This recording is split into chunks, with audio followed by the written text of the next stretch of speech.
Alright guys, so after registering my domain and hosting, I'm going to start designing my WordPress proper after registering my domain name and hosting, I'm going to start designing my websites proper now. So like I said, this is the domain I logged into earlier. This is my control panel. So I'm going to scroll down. Now I'm going to be using WordPress to design my website, so I'm just going to scroll down and come under scripts and click on WordPress. So I'm going to start the installation of my website now. Remember, once you register your domain and hosting, this is what you have. Your site is initially blank. So I'm going to install WordPress on my domain now. So I'll come here, click on install. Now these are the things you pay attention to: the version you are installing, your installation URL. Make sure this is HTTPS. Okay, you can clear. I'm not installing in a directory, so I will leave this blank. Now site name can be the name of your company, so you could just type the name of your company here, while the site description can be what your company does. So I will just type website design service company as my site description.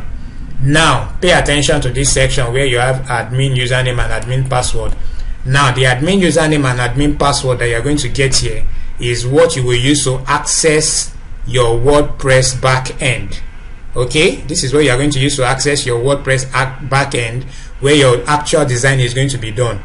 Now once I install WordPress now using my control panel, I don't have any business with control panel any longer. So I'm going to be using the admin backend of my WordPress to actually do my design. So take note of your username and your password.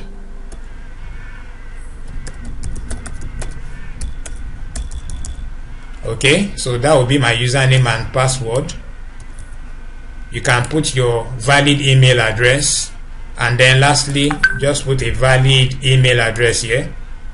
Alright, so once that is done, those are just the sections you need to pay attention to. Make sure that you're installing directly in a domain. Make sure that the directory is empty. You don't want to install in a directory, you want to install directly on a domain. And then we've added our site name, our site description, admin username and password, and then I will just go ahead and click on install. So the moment you click on install, WordPress starts installing directly on your domain. So you just hold on while the installation is completed.